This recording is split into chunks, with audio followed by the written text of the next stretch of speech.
Hello and welcome to another episode of Bare Bones Wargaming, a show with no bells, no whistles, no frills, just a man, a camera, and his game.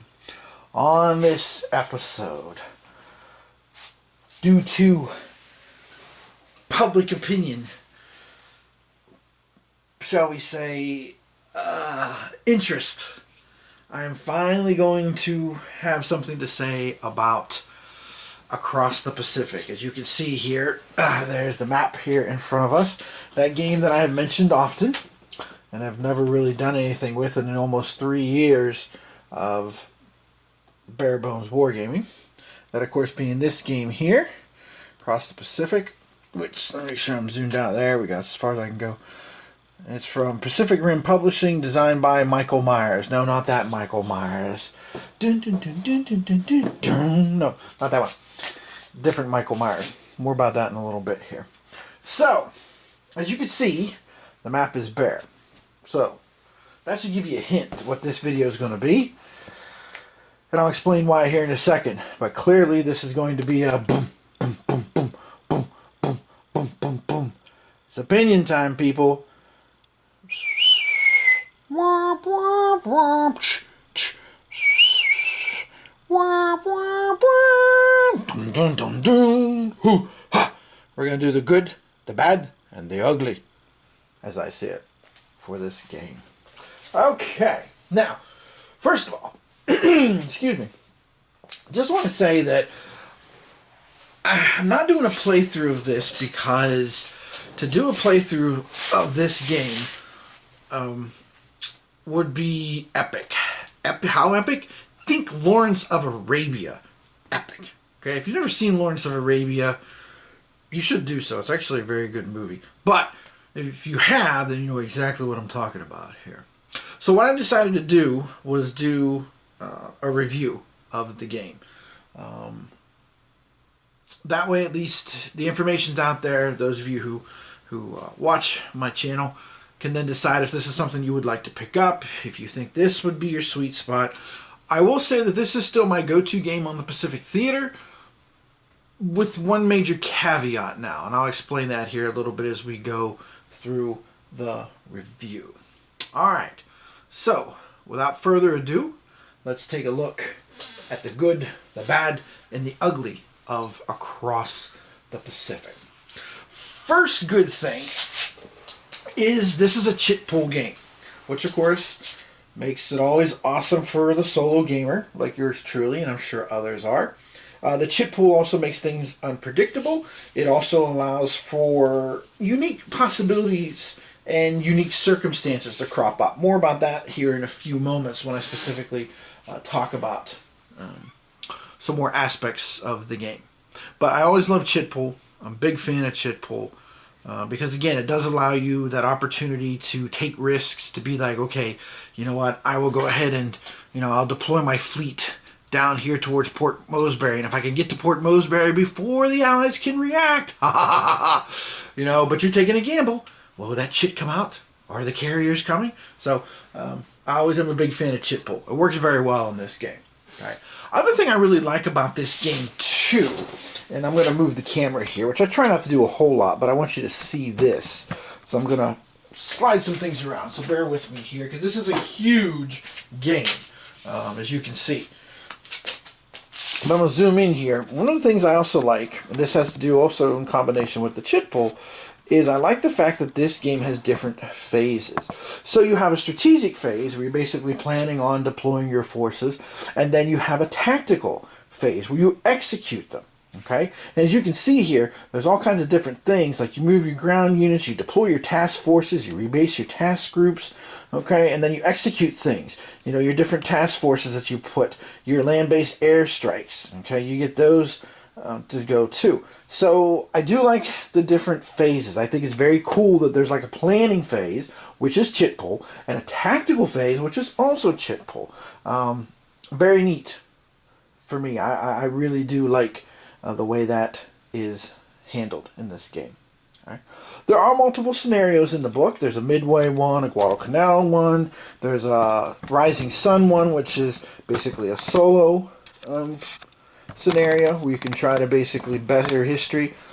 So I like that too. I like games that are big like this but have multiple scenarios, because if you have games like this that don't really have smaller scenarios, that can be a bit tricky, for lack of a better way to put it. It can also, quite frankly, for me anyway, be a turnoff at times, because if I don't have time to completely, do the whole enchilada, so to speak, I like to have those smaller bits and pieces to work with there.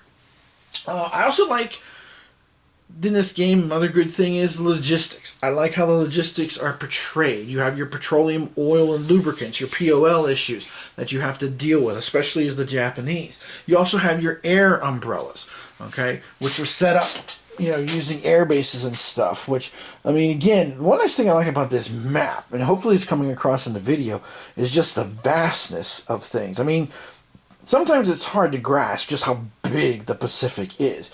But when you kind of look at this map, you kind of get a, way over here, this is Midway, way on the edge of the map. All the way down here to the Philippines. It's like, holy smoke. And then the grandeur of it, the scale of it, really comes across with that. So I like the air umbrella too, because one thing I do think is underrated, and I guess I might also just mention this as another good thing that's on my list here right now, is how this game handles and portrays the land-based air. Sometimes I think that's lost in the narrative of the Pacific Theater because of the focus on all the naval battles, especially the carrier battles. Although, again, it is amazing, for all the stuff that we hear about with the Pacific Theater, there were only 5 true carrier versus carrier clashes, and 4 of them were in 1942. Coral Sea, Midway, Eastern Solomons, and Santa Cruz. The last one wasn't until 44, the Great Marianas Turkey Shoot. That was it. But it's amazing how much the carrier grips the imagination when you look at Pacific Theater games and what people talk about and think about with Pacific Theater history even too. So I do like the emphasis on the land-based air and the air umbrella. The other thing that's nice about those 2 rules is that they get their point across without being cumbersome. You don't feel like you're getting bogged down. Like sometimes some games, quite frankly off the top of my head, oh shoot, where is it? I don't know where I put it on my shelf. Operation Barbarossa. There's a logistics system in that is just, I understand it, I appreciate it, but I feel like it's an extra layer of work, an extra layer that it could be better portrayed, I guess. And that's the thing that this game does well is, and kind of like Victory Games' Korean War with the supply depots and stuff, it works it in, it threads it in, weaves a better word, weaves it in nicely so that it's important, you have to consider it, but it doesn't feel like, okay, I gotta slow down and I gotta do this. It doesn't feel like that at all. Okay, and again, the importance of the land-based air comes across loud and clear with this, and I think that's great because, again, I think that is underrated. And maybe that's just me, and maybe that's just my perception of the folks I've come across and different books I've read and stuff over the years regarding the Pacific Theater. So it could be just a me thing with that, but that is the impression I've always got, to quote the mighty, mighty Bosstones. All right. I also like the emphasis on the difference between task force and task groups. And really, you need to read those rules carefully in this game, because understanding the difference and what each one is capable of can have a big impact on play. So you really do need to think about that. And again, it is a significant difference as far as crafting both of those and the purposes of them and such. So I also like that about it too. Again, the tactical chit pool. I like the tactical chit pool because it's basically trying to figure out who's going to get to go first, which task force get to go first. It's a nice way of crafting that whole, who finds who first, who gets to be firstest with the mostest, so to speak. Which, I mean, quite frankly, after all these years of playing different war games and looking at for different types and stuff, it really is, all about that with carrier warfare at the time. If you look at John Southard's Carrier and his upcoming, to be released, I think this year, Carrier Battle, which is about the Philippine Sea, or even if you look at Fires of Midway, all those games, finding the enemy, getting to launch your planes first is crucial. It's critical. And the tactical chit pool allows that But at the same time, the other thing I like about the tactical chip pool is it is unique in that it allows you to be able to pull off something like Lady Golf. Okay, now Lady Golf to me is one of those things that falls in with the category of like Incheon or Chancellorsville or I'm trying to think of the other one. I had a third example in my head that's very hard to recreate in a game. But I think there's suffice to get my point across is that it's very difficult to do that. But with this game, you can do that because you have both a strategic and a tactical level chip pool. You can get your forces deployed and be like, okay, you know what? If the Americans don't react in time, if they don't get their forces there in time, boom, I'm going to be able to nail them. I can pounce on them. I can cause chaos. You know, I can catch those transports, you know, after I lure away the aircraft carriers or whatever and such. Now, of course, you strictly can't do that. But the whole point of that with the chip pool is it can simulate that by allowing you to move first or move enough forces first that you can, you know, cause that kind of chaos and damage and impact on things. So I really like that. That to me is one of the most clever aspects of this game, is allowing you to recreate one of those things that is extremely difficult to recreate from history into a game. And the other thing I like about this too is that this game really allows you to try different plans too. You really can, as both sides, you can really kind of play with things here. Okay. Part of that is because the turns are 5 months each, which I know sounds a little strange, and it is a little, takes a little getting used to. You know, the whole first turn basically covers the initial Japanese onslaught from December of 41 up until April of 42, and then you kind of go from there. But the other thing is that the game does make the Japanese player make his historical choice, and as you can see over here, you know, there's a huge area of the map that's devoted to China. And at the beginning of the game, the Japanese have different headquarters that they can use to activate things and give orders. And you really do have to make a decision as the Japanese player.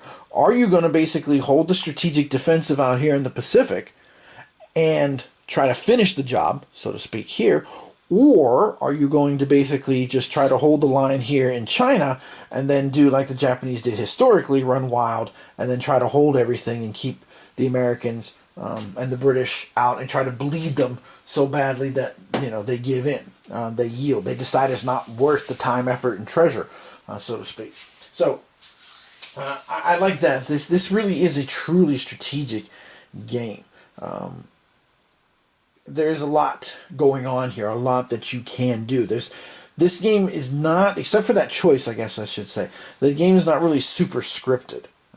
So I like that about it too.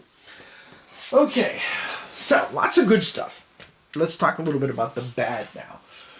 One thing that's bad, and I have to admit I am totally ambiguous about this. I'm not ambiguous, that's not the word I want, ambivalent.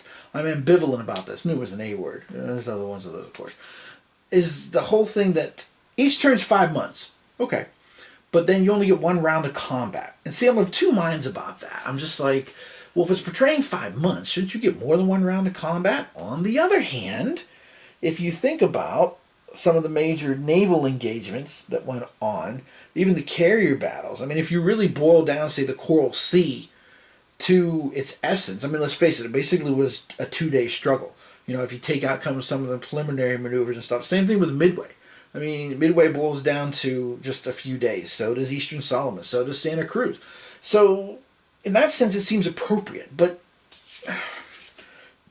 again, there's something about it that just doesn't quite feel right. And maybe it's just, you know, the fact that this is a game and, you know, it's that having that omniscient ability, you know, being able to see everything and know things ahead of time, that, you know, maybe kind of colors that and stuff. So I do throw it out there because that does throw some people off when they first kind of look at this game. They're like, what?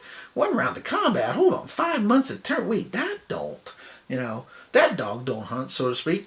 But again, I am ambivalent about it. I am kind of like on one hand and on the other hand. So, but I mentioned it because I mentioned it as a bad thing because it is something that can cause one to pause and maybe not enjoy the system. So I put it out there so folks can know about it, so to speak. One thing also I think here is that another bad thing is this game is huge in scale. Now you can see the map here, but let me show you this. Watch this. Y'all ready for this? I have all my counters bagged by turns. Okay, there's 9 turns in this game. And I'm about to drop them here on the map just to show you what we're talking about here in terms of sheer numbers. Yeah, that's that ominous shadow that you see right now. I mean, look at that. There's almost 1,000 counters in this game. And that's a lot, you know, to look at and deal with and grasp. Games that are this big, I really sincerely believe this. Again, you know, having now gamed for how many years of my life, I really think they need training scenarios. And that's one thing I think that is bad about this game is it doesn't have training scenarios. It has smaller scenarios, and that's good. Because, you know, if you don't want to play the whole thing or you just, you know, want to try and do better than the initial Japanese onslaught, that's great. But by training scenario, I'm thinking more like the way, again, to go back to Carrier, you know, the way that was designed, because the system is very complex and there's a lot of moving parts. So those training scenarios break it down. Or think of the old Squad Leader, how they had the progression of the rules. Or even think of a newer example would be Unconditional Surrender, where they have the different smaller scenarios with Poland and France and stuff, so that you can get a feel for the mechanics and build it almost like Legos, if you will.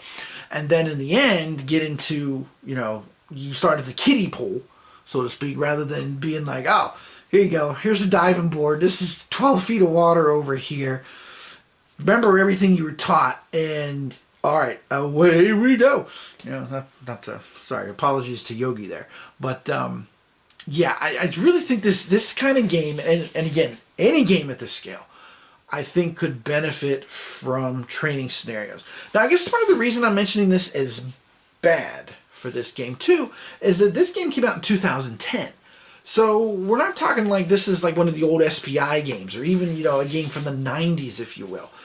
This is fairly recent. This is within, you know, roughly the last decade.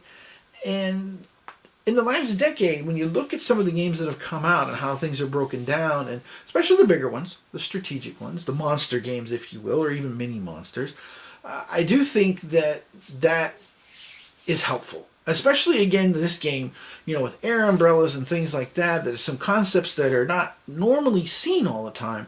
I do think that having those kind of training scenarios, if you will, those progression of the rules, I think would be a big, big help. Which takes me to my next bad point about the rules. The rules, at first when I tackled this game, it was tough. I was like, holy smoke. To be honest, I went over to Consim World. I found the replay that the designer, Dr. Myers, had put up, and I spent a lot of time slowly working my way through that. And it did clear things up, being able to see it in action. But, you know, it's one thing to look at somebody's session report or even look at one of my videos. You know, it's another thing to have those smaller examples of play, those smaller, again, training scenarios that kind of help fit all the pieces together. And I do think, because again, this game has some interesting approaches to it. You know, the 2-tiered chit draw, the air umbrella, the POL considerations, even the quality of the pilot aircraft and such, and how that's worked into the game. Even making China such a big part of it, which sometimes some PTO games don't do that.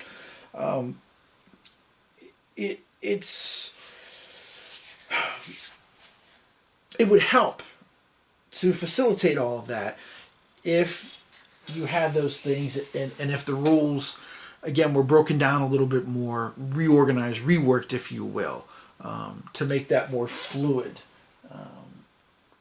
so to speak. But again, I really needed that. Now, the good news is that in the last, I think, month or so, Dr. Myers has actually posted a new session report on Board Game Geek that I've had a chance to skim. I haven't really had a chance to go into depth and stuff, but it's really helpful in crystallizing things. I don't think this, I mean, I could be wrong about this getting a second printing and getting a second edition, or maybe even get picked up by a bigger board game company. But I think that would be a help to have that kind of clarification. All right, that leaves us. The last thing here is the ugly part.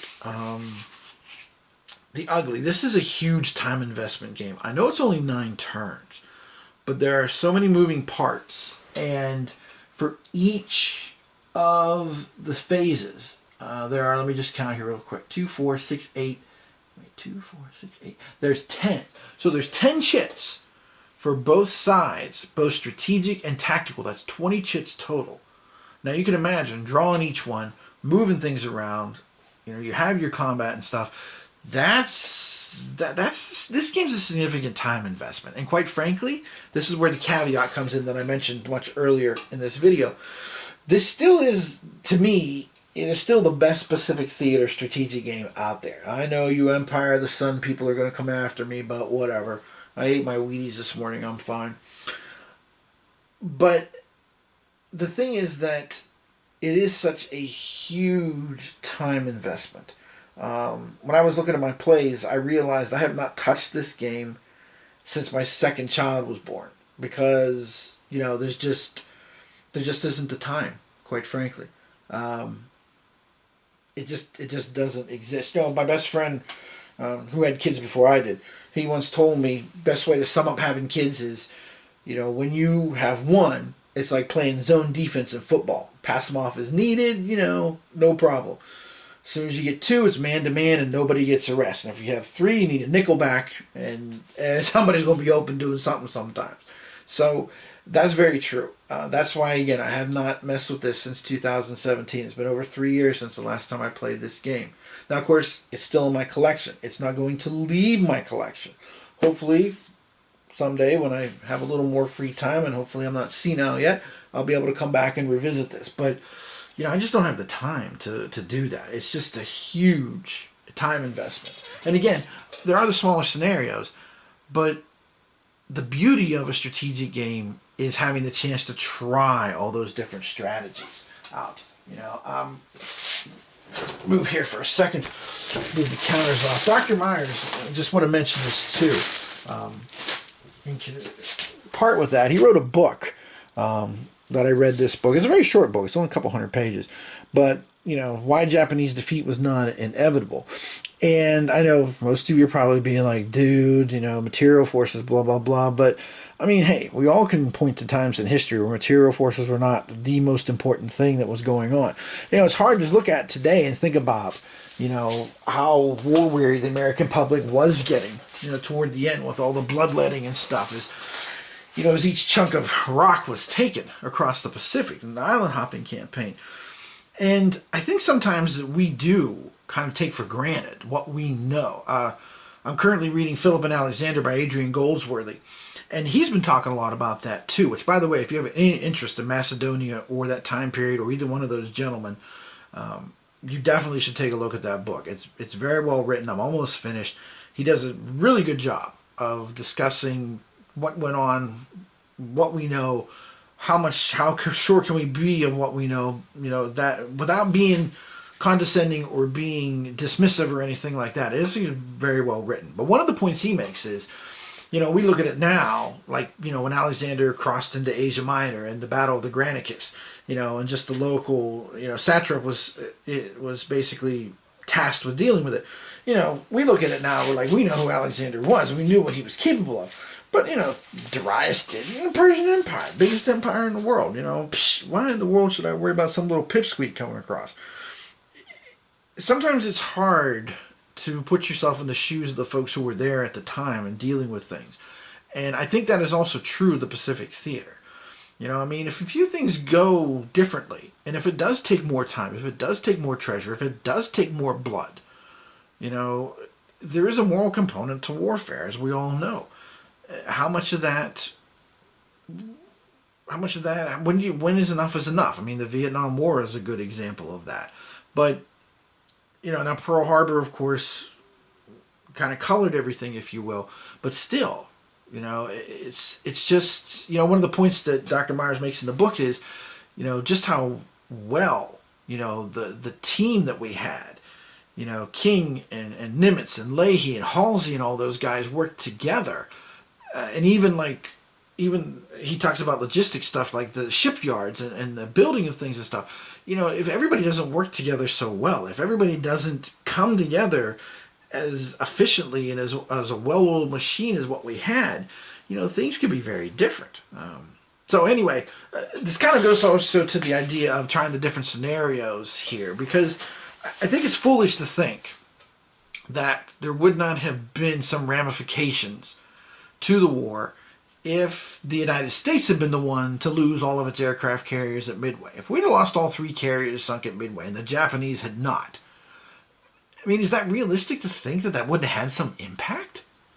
You know, warfare is more than just material stuff. I mean, if everything was material and if everything was numbers, then the high-rated chess player would always win games, but they don't, because that's not how the real world works. You know, last year the Baltimore Ravens with 14-2 record should have been in the Super Bowl, not the Chiefs winning the Super Bowl. So, sorry, I didn't mean to go off a rant there and stuff, but it's one of those things that kind of bugs me, is that always using the materialistic, deterministic viewpoint of things when you have the hindsight 2020 and you know what happened, I think takes away from what was going on in the moment. And looking at it from that perspective, looking at it from someone who was there at the time, having to wrestle with these things day in, day out, sweating this, you know, wondering, okay, next month, are we going to be able to do things? I mean, even just look at the Solomons campaign. I mean, after Guadalcanal, after we secured things and stuff, it still took all of 1943 to basically climb the ladder. That's just this little stretch of the Pacific. So, anyway, sorry, didn't mean to quite get off on that. But again, it is a huge investment of time to there. I think another ugly thing is I think the examples of play need to be redone. They are fine as is, but to make this a little easier to digest, and I guess this kind of goes with the training scenarios, I think they could be fleshed out a little bit more. And again, this is just my opinion. You know, some of you may look at the examples and be like, okay, dude, I got this. But I think for the majority of gamers, I think having those more detailed steps and more detailed examples are beneficial. Okay. The last thing I'm going to mention in the ugly category is one that divides people quite a bit, but I know it's near and dear to some of your hearts, so I'm going to mention it, but I might whisper it. None of the ships have names. That's right, you heard me. All the counters in the game just have the designation, you know, CV, DD. They have a number, but there's no name. So if you want to say to yourself, cool, I'm going to build a task force here of, you know, the Zuikaku, the Shokoku, and the Hiryu, and go after Port Moresby, you're not going to be able to do that unless you know the numbers of the ships. Now, again, this is a strategic game. Of course, then again, there's 960 counters, so, you know, things get kind of a little muddled, I guess, at times. But I know there's a big thing with some folks because they like their counters with their ships. I can honestly say it can be annoying at times. Again, not to pick here and stuff, but that Barbarossa game from White Dog Games, you know, there are no, or even like Ostkrieg, which you all know how I feel about that. But there's no designation of units. So, you know, you don't know where the 24th Panzer Corps is or the 48th Panzer Corps, or, you know, where, you know, von Manstein's 56th Panzer Corps was. You have no idea. And that can be vexing. I agree. Some people, of course, it can be even a deal breaker. So I mention it because that is the truth here. You just don't, the ships have no names. You know, this is the place where nobody knows your name because it doesn't exist. Now, in the end, I will say this still is very much a keeper for me, obviously. I'm not going to part with it anytime soon. It's not going to exit my collection. But again, I'm hoping someday that I can get back to it. Because it is a very good game. It is very well done. It is the best Pacific Theater game I have ever played. If there was a way to take this system and make it